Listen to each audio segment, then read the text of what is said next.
Welcome friends. My name is Avinash Gorakshekar and I welcome all of you to another interesting episode of Conexa High Flyers. Friends, as all of you are aware, we introduce to you emerging companies from the emerging sectors, and we talk to the promoters of such companies, and we make it a point to talk to the promoters and the senior management, asking them about their company's business model, their growth journey, their future growth plans, so that all of us can get very good information about such companies, which can help us understand these companies in a much better way. And friends, today we got a very interesting company which is going to hit the capital market very soon and which operates in a very interesting space. The company's name is Tunwal E Motors Limited, and we have the privilege of having the top management team. We have Mr. Jumarlal Pannaram Tunwal, who's the chairman and managing director of the company. Sir आपका बहुत बहुत स्वागत है ये छोटे interview में। मुझे पूरा विश्वास है कि सर हमको अच्छी जानकारी आपके तरफ से मिलेगी और मुझे लगता है कि कंपनी को समझने के लिए भी आपके तरफ से जो भी इनपुट्स मिलेंगे हमको काफी मदद करेंगे। Yeah, thank you, sir. I'm Jumarmal Pannaram Tunwal, MD of the Tunwal E Motors Limited. Tunwal जी, पहला सवाल जो बहुत एलिमेंट्री है, मुझे बताइए सर हमारा कंपनी का बिजनेस मॉडल क्या है, हमारा मेन प्रोडक्ट हम क्या मैन्युफैक्चर करते हैं, ऑटोमोटिव सेगमेंट में कौन से सेगमेंट को हम कैटर करते हैं, और सर ये क्या कंपनी फर्स्ट जनरेशन वाली कंपनी है या आपके पिताजी ने शुरू की थी? सर आपके बिजनेस जर्नी के बारे में कुछ बताइए। सर ये तुनवाल ई मोटर्स लिमिटेड ये टोटली फर्स्ट जनरेशन कंपनी है और इसमें हम इलेक्ट्रिक टू व्हीलर बना रहे हैं। Electric two wheeler means totally electric power storage के ऊपर चलने वाले टू व्हीलर है जो अभी के टाइमिंग में फुली रिक्वायरमेंट है कंट्री को भी और कस्टमर को भी।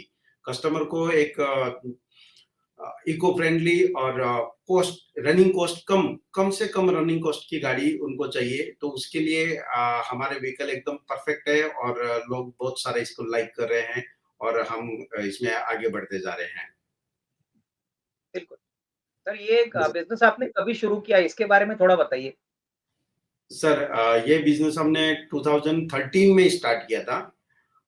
स्लो हमने R&D करके ली क्योंकि हमें कोई भी एक्सपीरियंस नहीं था इस लाइन का, तो सभी चीजें सीख के ली थी और सीखने के बाद में फिर धीरे हम यहाँ तक पहुंचे हैं। अभी हमारे पास अप्रोक्स मोर देन 156 के समथिंग एक्टिव फुली डीलर हैं और वो अच्छे से सेल्स कर रहे हैं। बिल्कुल। और सर हमारी जो प्रोडक्शन फैसिलिटी है तुनवाल साहब, ये कहाँ पे है और मोटा-मोटी सर हमारी इंस्टॉल कैपेसिटी कितनी होगी एज़ ऑफ नाउ? अभी हमारा फैक्ट्री है वो राजस्थान में जयपुर के पास में पलसाना रिको इंडस्ट्रियल स्टेट में हमारा प्लांट है और वहां से अप्रोक्स पर डे हम 200 के समथिंग व्हीकल बना सकते हैं, ऐसा हमारा अभी कैपेसिटी है। अच्छा, ओके, मैं समझ गया। तनवर साहब अभी मेरे को एक बात बताइए, आपने बोला आपके करीबन 150-56 कुछ डीलर्स है जो ये गाड़ियां सप्लाई करते हैं, तो हमारा जो नेटवर्क है वो ज्यादातर नॉर्थ इंडिया में ज्यादा प्रेजेंट है, सेंट्रल इंडिया में, या पैन इंडिया पे ये गाड़ियां मिलती है? और दूसरा सवाल सर, हमारी गाड़ियों को किस प्रकार से ब्रांडिंग हम करते हैं, लाइक कौन से ब्रांड पे ये गाड़ियां बिकती है, अगर इसके बारे में आप कुछ बताएं। सर ब्रांडिंग की बात करें, ये तुनवाल ब्रांड के अंदर ही बिक रही है और काफी टाइम हो गया इसके लोगों को इसके ऊपर एक फुल भरोसा हो गया है। डीलर्स है वो अच्छी सर्विस दे रहे हैं, हम उनको क्वालिटी प्रोडक्ट दे रहे हैं और वो जो कस्टमर है वो एक माउथ पब्लिसिटी के थ्रू भी स्पीडली बढ़ रहा है और हमारा बिजनेस है वो पैन इंडिया है अभी। कुछ स्टेट में नहीं है but north, centre, west and also east और साउथ सभी जगह पे हमारे डीलर नेटवर्क बने हुए हैं जो सर्विस और सेल्स दोनों में काफी बहुत ही बढ़िया तरीके से काम करके ले रहे हैं सर। उससे यानी हमारे कस्टमर बेस है वो काफी हैप्पी है, काफी मीन्स फुल हैप्पी है। बिल्कुल। अच्छा तनवल साहब अभी मेरे को एक बात बताइए, ये जो आप गाड़ियां बनाते हैं इसकी कोई कैपेसिटी रेंज होती है बैटरी की, और मोटा मोटी सर ऑन रोड प्राइस क्या रेंज में ये गाड़ियां आप कस्टमर को बेचते हो? मेरे को थोड़ा सा प्राइसिंग के बारे में पता करना था। सर हमारे पास 2 टाइप्स के मॉडल हैं। एक हाई स्पीड मीन्स जो नंबर प्लेट के साथ में है एंड दूसरे लो स्पीड के इसमें हैं। जो लो स्पीड में है उसकी प्राइस रेंज 40,000 से लेके 80,000 तक है। बिकॉज़ डिपेंड करता है प्राइस बैटरी स्टोरेज के ऊपर। अगर बैटरी स्टोरेज ज़्यादा है तो उसका प्राइस ज़्यादा मिलेगा और नॉर्मली जो 60 किलोमीटर की रेंज के जो व्हीकल है उसका अप्रॉक्स 40 से 45,000 के समथिंग है। प्राइस के कारण ही हमारा टारगेट ही एक्चुअली मीडियम क्लास है, रूरल और मीडियम क्लास जो इजीली 40 से 45,000 में व्हीकल खरीद सके और वो आराम से चला सके। अच्छा, मैं समझ गया। सर अभी मैं अगर पूछूँ तो सर पिछले साल दैट इज़ एफवाई 23 का डेटा तो प्रोस्पेक्टस में आ गया है। लेकिन अभी एफवाई 24 की बात करूँ तो मोटा-मोटी सर हम कितने कैपेसिटी यूटिलाइज़ेशन पे प्लांट चला रहे हैं? कितनी गाड़ियाँ हमने मोटा-मोटी बेची है? इसके बारे में कुछ जानकारी आप दे सकते हो? अभी लास्ट ईयर हमने approx more than 20,000 vehicles already बेचे हैं। बिल्कुल। यस सर एंड उसके पहले भी हमने एवरी ईयर एवरेज 15,000 के प्लस हमारा एवरेज रहा है। अच्छा, नहीं तो आई थिंक काफ़ी अच्छा ग्रोथ है, 15,000 का 20,000 ग्रोथ। और सर ये जो मार्केट है two wheeler electric two wheeler के लिए, इसके बारे में थोड़ी-सी हमको जानकारी दे दीजिए। ये सर इंडिया में कितना बड़ा मार्केट है? क्योंकि अभी जैसे आपने बोला कि फ्यूल कॉस्ट बढ़ रहा है, लोग अपना कॉस्ट ऑफ ऑपरेशन जो होता है गाड़ी का वो कम करना चाहते हैं। तो मोटा-मोटी अगले 3-5 साल में आपके अनुमान के हिसाब से, आप अभी काफ़ी वेल एस्टेब्लिश्ड प्लेयर हो इलेक्ट्रिक टू व्हीलर मार्केट में। तो मुझे बताइए सर अपने कंपनी को क्या ग्रोथ पोटेंशियल लगता है? अगले 3-5 साल में हम इस ग्रोथ को कैसे कैपिटलाइज़ करेंगे? इसके बारे में कुछ बताइए। सर फ्यूचर जो है जैसे-जैसे फ्यूल के प्राइसेस बढ़ रहे हैं और गवर्नमेंट को जो पॉल्यूशन का प्रॉब्लम हो रहा है और क्रूड को इंपोर्ट करने में जो डिफिकल्टी हो रही है उसका सॉल्यूशन ईवी है। वो चाहे टू व्हीलर हो या फोर व्हीलर हो या बसेस हो। और हमारा फोकस अभी टू व्हीलर के ऊपर है क्योंकि टू व्हीलर में सबसे ज्यादा पेट्रोल यूज होता है और अगर हम ईवी टू व्हीलर कस्टमर को दे रहे हैं तो वो पर डे एक vehicle per day 1 litre save करके देता है और उससे कस्टमर की सेविंग भी हो रही है और गवर्नमेंट को सबसे बड़ा बेनिफिट हो रहा है कि उनको क्रूड नहीं इंपोर्ट करना पड़ रहा। देन पॉल्यूशन का जो प्रॉब्लम है वो उनकी सॉल्व हो रही है। बिल्कुल, बिल्कुल, आपने सही कहा। तोनवाल साहब अभी मेरे को बताइए इसमें टैक्सेशन ये जो इलेक्ट्रिक टू व्हीलर बनती है, इसमें टैक्सेशन कितना है? क्योंकि नॉर्मल जो पेट्रोल की व्हीकल होती है टू व्हीलर की, वहाँ पे तो जीएसटी करीबन 28% है। तो इलेक्ट्रिक टू व्हीलर को कोई ऐसा बेनिफिट गवर्नमेंट देती है क्या कि जिससे आपको थोड़ा प्राइसिंग में बेनिफिट उसके लिए मैं गवर्नमेंट को काफ़ी बड़ा थैंक यू बोल रहा हूँ कि उन्होंने ईवी के ऊपर 5% जीएसटी रखा है जिससे कस्टमर को कॉस्ट इफेक्टिव व्हीकल मिल रहा है। तो वो एक बहुत ही बढ़िया पॉइंट्स है गवर्नमेंट की तरफ से कि जिससे इलेक्ट्रिक व्हीकल को बढ़ावा मिल रहा है। ओके, समझ गया।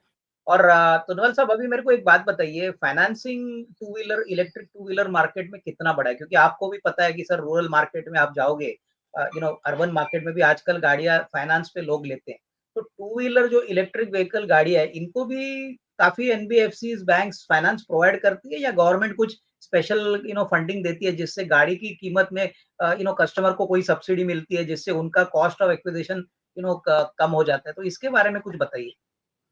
सर इलेक्ट्रिक टू व्हीलर के लो स्पीड के ऊपर एनबीएफसी बैंक्स और कुछ नॉर्मल बैंक्स है वो भी फाइनेंस कर रहे हैं जिनके प्राइसेस मोर देन 50,000 के प्लस है उसके ऊपर कस्टमर को फाइनेंस की सुविधा मिल रही है और हमारा जो टारगेट है वो और उसको प्राइस कम करने का है ताकि कस्टमर को फाइनेंस की जरूरत ही नहीं पड़े।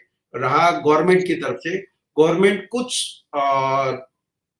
कुछ कैटेगरी के मॉडल्स हैं जिनके ऊपर बहुत ही स्मॉल सब्सिडी प्रोवाइड कर रही है। और नॉर्मली तोनवाल साहब मेरे को एक बात बताइए ये जो अपना डीलर नेटवर्क जो आपने बहुत मेहनत से बनाया है करीबन 155 156 एक्टिव डीलर है सर इसमें नॉर्मली डीलर की कमीशन कितनी होती है? लाइक मान के चलिए कि भाई 45-50 हजार की गाड़ी है तो उसके ऊपर डीलर कितना कमाता है मोटा मोटी? आपको वापस बताता हूँ, डीलर्स का जो नेटवर्क है हमारा, वो मोर देन 250 के प्लस है। ठीक है। 250 से 300 के बीच में हमारा डीलर नेटवर्क है। और डीलर्स का जो मार्जिन है वो अप्रोक्स 8 to 10% के समथिंग उनका कमीशन रहता है। और उसमें हमारे डीलर काफी हैप्पी है, क्योंकि उनको वापस बाद में सर्विस का अच्छा बिजनेस मिल जाता है, वो चाहे बैटरीज का हो या अदर पार्ट्स का हो। तो उसमें डीलर है वो काफी हैप्पी है। ठीक, समझ गए। तो अच्छी बात है। तोनवाल जी, अभी मेरे को बताइए कि सर हमारा जो बिज़नेस मॉडल है, इसमें हम कितने कंपोनेंट्स इलेक्ट्रिक टू व्हीलर के इंपोर्ट करते हैं? क्योंकि मैं आपकी बैलेंस शीट देख रहा था, जो आपकी प्रोस्पेक्टस में कंपनी ने प्रोवाइड की है। करीबन 10-11 करोड़ का ग्रॉस ब्लॉक है, यानी प्लांट एंड मशीनरी, लैंड सब मिला के। सर, मुझे बताइए हमारा इंपोर्टेड कंपोनेंट्स कितना है? क्योंकि सर इतना 10-11 करोड़ इन्वेस्ट करके पूरा पैसा लगाने के बाद हमने पिछले साल करीबन 76 करोड़ का रेवेन्यू किया था। तो मेरे को बताइए सर, हमारा इम्पोर्टेड कंपोनेंट कितना है और इसमें कौन-कौन से कंपोनेंट्स हम इम्पोर्ट करते हैं? सर, कंपोनेंट्स में ऐसा है कि हमें हमारा कॉस्ट, जो पार्ट्स जहाँ पे सस्ता, जहाँ पे कॉस्ट इफेक्टिव मिल रहा है, हम वो पार्ट्स वहां से ही लेंगे। अप्रोक्स 65 to 70% है वो हमें आज के टाइम पे इंपोर्ट करना पड़ रहा है। बैटरीज का सोर्सिंग यहाँ पे नहीं है। कुछ सेमीकंडक्टर्स के पार्ट्स ऐसे हैं जो अपने पास इंडिया में अवेलेबल नहीं है, क्योंकि ईवी है वो टोटली अपने कंट्री के लिए न्यू है। वैसे ही ईवी में बहुत सारे ऐसे पार्ट्स हैं जो जिनका सोर्सिंग नहीं है, इसलिए वो जी, हमें ज्यादा इंपोर्ट करना पड़ रहा है। पर जैसे जब नहीं बिल्कुल, वॉल्यूम बढ़ रहा है तो नए इंडस्ट्रीज और आएंगे जो रॉ मटेरियल बनाएंगे, और देन ये धीरे धीरे बढ़ते जाएगा सर। नहीं बिल्कुल समझ गया। सर अभी फिलहाल हम जो इम्पोर्टेड कंपोनेंट्स आप बोल रहे हैं, कुछ 65% आप इम्पोर्ट करते हो, ये कहाँ से आते हैं? चाइना से आता है या कोई दूसरे कंट्री से आते हैं आपके लिए? इसमें ईवी में अभी आज के टाइम में वर्ल्ड में सबसे आगे चाइना ही है, क्योंकि उन्होंने बहुत पहले ही इस चीज के ऊपर डेवलप कर लिया है। तो उसका जो कॉस्टिंग है वो चाइना में जो मैन्युफैक्चर है उनके पास ही उसका कॉस्ट कम है, तो स्वाभाविक हमें वहां से इंपोर्ट करना पड़ रहा है। अच्छा।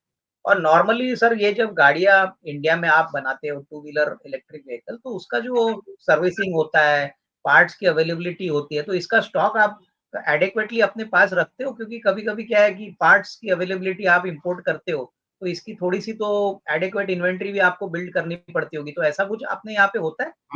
हमारे बिजनेस का सबसे सक्सेस का रीजन यही है कि हम हमारे एवरी डीलर को फुल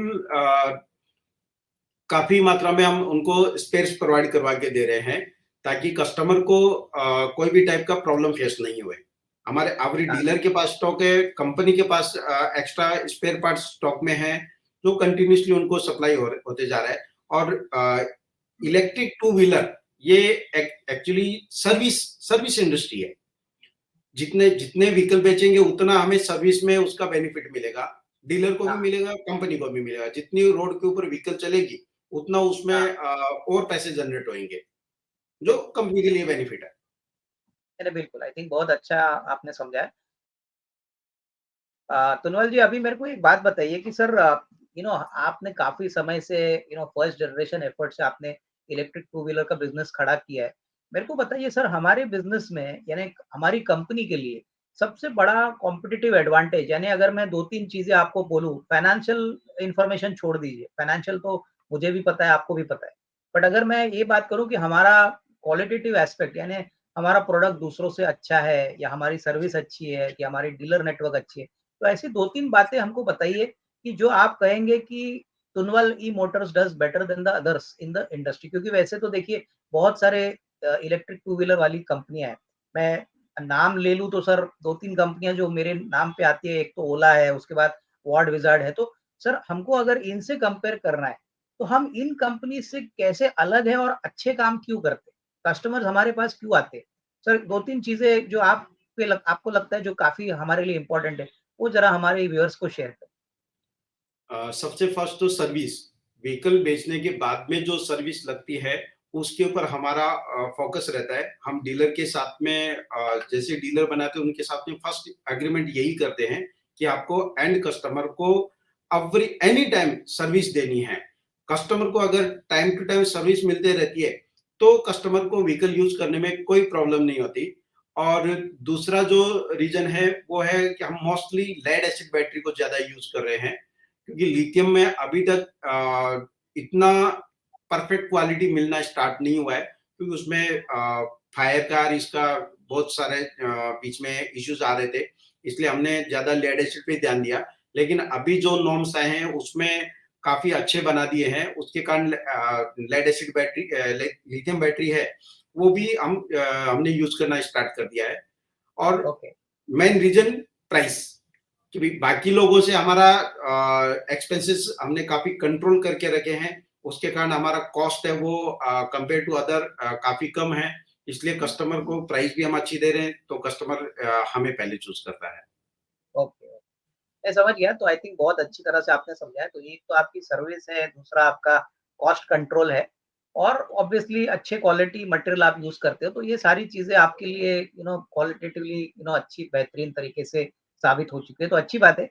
सर अभी एक बात बताइए कि अभी फाइनेंशियल्स पे आते हैं। मैं एफवाई 23 के नंबर देख रहा था, एफवाई 24 की भी जो अभी साल खत्म हो चुका है, लेकिन आपके प्रोस्पेक्टस में मेरे ख्याल से 8 महीने का नंबर दिया है। तो हर पैमाने पे रेवेन्यू देखिए, प्रॉफिट देखिए, बहुत ही दमदार प्रॉफिट आ गया। मैं देख रहा था कि एफवाई 24 में ऑलरेडी हमने कुछ 8 करोड़ का प्रॉफिट रिकॉर्ड किया है, जो पिछले साल मेरे ख्याल से काफ़ी लो था। तो सर इस साल में ऐसा क्या हो गया कि इतनी अच्छी तरह से रेवेन्यू बढ़ गया, प्रॉफिट हो गया? तो इसका मेन कारण क्या था? कुनवल जी, ये ज़रा रॉ बताइए। मटेरियल सर, उसमें सबसे बड़ा पार्ट था रॉ मटेरियल का। रॉ मटेरियल के प्राइसेस है वो काफ़ी कम हुए, उसका हमें बड़ा बेनिफिट मिला। देन जो अदर बड़े बिग प्लेयर है, उनका जो एडवर्टाइज़मेंट है, उसका बेनिफिट हमें मिला। उनके काफ़ी सारे एडवर्टाइज़मेंट बढ़ने से लोगों में एक अवेयरनेस आई, और अवेयरनेस आई इसके लिए उन्होंने ईवी ढूँढना स्टार्ट किया, और ईवी ढूँढने स्टार्ट किया इसके लिए हमारे डीलर वहाँ पे पहले पहुँच गए, और उन्होंने हमारा व्हीकल लेना स्टार्ट किया, इसके लिए हमारा सेल बढ़ गया, सेल बढ़ा इसके लिए प्रॉफिट बढ़ गया। ठीक है। तो बेसिकली रॉ मटेरियल का खर्चा कम होने के कारण थोड़ा बहुत मेजर बेनिफिट तो रॉ मटेरियल का खर्चा कम होने से हुआ। तो मेरे को एक बात बताइए तुनवल जी, अभी तो एफवाई 24 ऑलरेडी खत्म हो चुका है, मार्च 24 हो चुका है, अभी हम अप्रैल जुलाई में हैं, तो एफवाई 25 का भी साल शुरू हो चुका है। तो विदाउट गिविंग अ नंबर, बिना नंबर देके तुनवल जी ऑन ग्राउंड आपको क्या लगता है कि ये साल हमारी कंपनी के लिए कैसे होगा? I mean in terms of revenue, in terms of profit, क्या हम यही मोमेंटम मेंटेन करेंगे जो हमने एफवाई 24 में हासिल किया है? करंट ईयर है वो काफ़ी अच्छा रहेगा।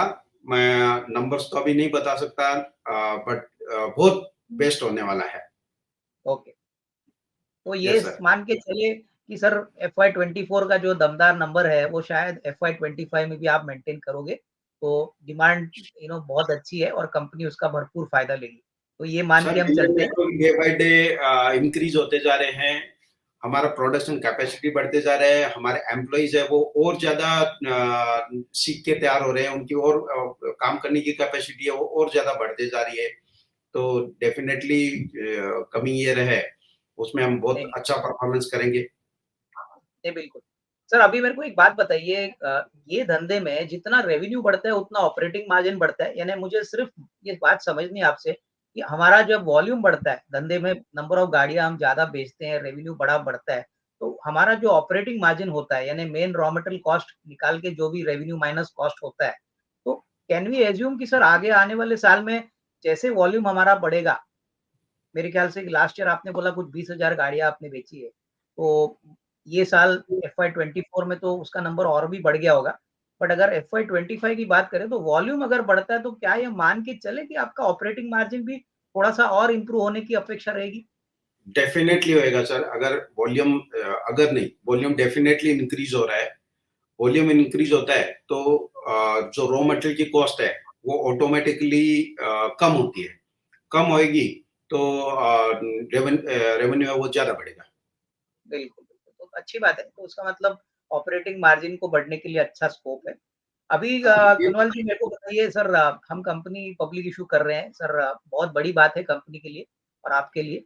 तो सर इसके बारे में थोड़ी-सी जानकारी दे दीजिए कि सर ये हम पब्लिक इश्यू किस लिए कर रहे हैं? कितना बड़ा आईपीओ है और किस ऑब्जेक्टिव से हम ये पैसा बाजार से उठा रहे हैं। तो इसके बारे में थोड़ा जानकारी दे दीजिए। या हमारा जो आईपीओ साइज है वो 115.64 करोड़ का है और उसमें ऑफर फॉर सेल है वो 57,50,000 शेयर्स का है, जिसमें से हमें 33.92 करोड़ का अमाउंट रहेगा। देन फ्रेश इश्यू है वो 13 करोड़ 85 lakhs का है, जिसमें से हम 35 करोड़ के करीब वर्किंग कैपिटल के लिए ले रहे हैं एंड 5 करोड़ के समथिंग R&D में ले रहे हैं एंड 5 करोड़ के समथिंग मार्केटिंग के लिए एंड रिमेनिंग जो है वो कॉर्पोरेट एक्सपेंसेस के लिए। ठीक है, समझ गया। तो मोटा-मोटी पूरा जो आईपीओ है उसमें ओएफएस भी है, फ्रेश इश्यू भी है। तो मेरे ख्याल से फ्रेश इश्यू करीबन 70 करोड़ है। तो ठीक है, मैं समझ गया। राइट। वर्किंग कैपिटल के लिए ज्यादातर सारा पैसा यूज किया जाएगा और बैलेंस आपका R&D, मार्केटिंग, कॉर्पोरेट पर्पसेस वो सब के लिए पैसा आप रेज़ करोगे। अच्छा तुनवाल जी, अभी अभी एक बात बताइए, मैं सर अभी एक इम्पोर्टेंट टॉपिक पे आपसे बात करना चाहता हूँ, वो है वर्किंग कैपिटल। सर हमारी धंधे में आपने बोला कि आपका ज़्यादातर इम्पोर्टेड कंपोनेंट्स आप लेते हो, फिर बाद में आप गाड़ियाँ बनाते हो और बेचते हो। सर मैं देख रहा था कि वर्किंग कैपिटल में हमारी इन्वेंटरी बहुत ज़्यादा है। इनफैक्ट पिछले 2-3 साल की मैं नंबर देख रहा था। सर इन्वेंटरी का आंकड़ा काफ़ी तगड़ा है और उसी कारण से शायद हमारा कंपनी का जो ऑपरेटिंग कैश फ्लो है, वो पॉजिटिव नहीं है। अभी ऑफ कोर्स हम कंपनी से वर्किंग कैपिटल जुटाएँगे तो आगे वर्किंग कैपिटल में थोड़ी इम्प्रूवमेंट आएगी। बट मोटा-मोटी सर ये वर्किंग कैपिटल साइकिल हम आगे इम्प्रूव करने की कोशिश करेंगे? इसके बारे में कुछ बताइए। सर वर्किंग कैपिटल का जो सर्कल है वो और फास्ट है, उसके लिए ही हम ये सब चीजें करके ले रहे हैं ताकि रॉ मटेरियल हमें टाइम टू टाइम मिले और हम जल्दी से जल्दी गाड़ी बनाएं और डीलर तक पहुंचाएं। तो वो साइकिल फास्ट हुए, उसके लिए हम ये सब चीजें करके ले रहे हैं और इन फ्यूचर ये जो अभी चल रहा है उससे काफी फास्ट हो जाएगा। और आपको एक बता देता हूँ कि ऑटोमोबाइल में इन्वेंट्री रखना ही पड़ता है, बिना इन्वेंट्री के बड़ा मुश्किल होता है क्योंकि बहुत सारे वेंडर का कभी जो मटेरियल आता है वो सबका आगे पीछे होता है, तो उसके कारण वो इन्वेंट्री कई बार बहुत बढ़ जाती है, कई बार कम हो जाती है। तो उस रेशियो को मेंटेन करना है, उसके लिए हम वर्किंग कैपिटल में ज्यादा इन्वेस्टमेंट लग रहा है हमें। नहीं, बिल्कुल ये बात आपने एकदम सही कही क्योंकि मैं आपका FY 24 का नंबर देख रहा था जो आपने प्रोस्पेक्टस में डिक्लेयर किया है। आपका जो कामकाजी मुनाफा है तुनवाल जी, वो बहुत अच्छी तरह से बढ़ा है। करीबन 12 करोड़ का कामकाजी मुनाफा आपका पहले 8 महीने में हुआ है। उसका जो नतीजा है वो ये है कि वर्किंग कैपिटल थोड़ा-सा स्ट्रेच था, तो इसीलिए आपका ऑपरेटिंग कैश फ्लो 75 लाख था। तो ऑब्वियसली वर्किंग कैपिटल आने के बाद ऐसा लग तो रहा है कि आपका जो 35 करोड़ आप रेज़ करोगे, उससे आपको काफ़ी मदद मिलेगी अपनी वर्किंग कैपिटल को मैनेज करने के लिए और होपफुली यस, नेक्स्ट काफी ईयर बड़ा बूस्ट मिलेगा हमें। ठीक है। नहीं, समझ गया, अच्छी बात है। सुनवल जी, अभी आखिरी सवाल जो बहुत इम्पोर्टेंट है बिज़नेस के लिए। सर हमारे धंधे में सबसे बड़ा रिस्क क्या है? अगर टू व्हीलर इलेक्ट्रिक मार्केट की बात करें, आपने बोला कि आप 65% इम्पोर्ट करते हो। सर इसमें करेंसी रिस्क कितना होता है? लाइक हम ऑब्वियसली अगर रुपया और वीक होता है, डॉलर एप्रिशिएट होता है, तो करेंसी रिस्क कितना बड़ा रोल प्ले करता है और उसके बावजूद और कोई रिस्क हमारे सेक्टर के लिए या कंपनी के लिए और इतने सालों तक आपने इसको कैसे मैनेज किया है? इसके बारे में कुछ बताइए। करेंसी का इतना बड़ा इफेक्ट नहीं है क्योंकि हम डॉलर में पेमेंट नहीं करते हैं। लोकल करेंसी में ही चाइना से अगर इंपोर्ट करें तो चाइनीज करेंसी में करके ले रहे हैं और जैसे जैसे हमारे पास इन्वेस्टमेंट और ये सब बढ़ रहा है तो हम उस पार्ट को यहाँ पे ही डेवलप करके ले रहे हैं, R&D करके ले रहे हैं। तो उसमें यही सबसे बड़े पार्ट है कि उसको यहाँ पे ही बना के ले ताकि हमारा कॉस्ट और कम हो जाए, क्योंकि कॉस्ट कम करने के लिए वॉल्यूम चाहिए। अभी हमारा वॉल्यूम बढ़ रहा है तो हमारा कॉस्ट डेफिनेटली कम होएगा और उसको रोज हमें इंपोर्ट करने की जरूरत नहीं है क्योंकि लोकल वेंडर भी है और हम खुद भी फ्रंट व्हील चेसिस ये सब चीजें यहाँ पे खुद ही बनाने लग गए हैं। तो हमारा day by day cost automatically कम होते जा रहा है। हाँ, तो उसका यस मतलब ये मैं मान के चलूँ कि तुनवल जी अगले 2 साल में जो 65% इम्पोर्टेड कंपोनेंट है, वो घटेगा और ज़्यादा लोकल प्रोडक्शन पे आपका फोकस रहेगा, जिससे आपके खर्चे भी कम हो जाएँगे और इम्पोर्ट डिपेंडेंस भी कम होगा। तो ये मानना सही रहेगा? सर बिजनेस का रूल ही यही है, अगर आपके पास वॉल्यूम है तो डेफिनेटली आप फिर क्यों बाहर से खरीदेंगे, क्योंकि बाहर से खरीदते हैं तो ट्रांसपोर्टेशन भी लगता है, कस्टम ड्यूटी भी लगती है और दूसरों के ऊपर डिपेंड रहना पड़ता है। वॉल्यूम अगर है तो आप कोई भी पार्ट को यहाँ पे भी यहाँ पे बना सकते हैं और हम उसी में लगे हैं कि जैसे जो वॉल्यूम बढ़ते जा रहा है तो यहाँ की कॉस्ट कम होते जा रही है, क्योंकि वॉल्यूम में बनाते हैं तो यहाँ की कॉस्ट कम हो जाती है तो हमारा प्रॉफिट बढ़ेगा उससे। बिल्कुल। एंड आई थिंक आपने एकदम सही कहा कि वॉल्यूम बढ़ेगा तो आपके इंपोर्टेड कंपोनेंट्स का परसेंटेज भी कम हो जाएगा, लोकल प्रोडक्शन भी बढ़ेगा और इससे मार्जिन इंप्रूव हो जाएंगे। तो तुनवाल जी, बहुत अच्छा लगा आपसे बात करने से। बहुत अच्छी तरह से आपने आपकी कंपनी के ऑपरेशंस हमको समझाए और मुझे यकीन है सर हमारे सारे इन्वेस्टर्स को काफ़ी अच्छी मदद मिलेगी आपकी कंपनी को समझने के लिए। तो सर मेरी तरफ से आपको, आपकी पूरी मैनेजमेंट टीम को बेस्ट विशेस सर, और आपके पब्लिक इश्यू के लिए भी बेस्ट विशेस। धन्यवाद, थैंक यू। या थैंक यू सर।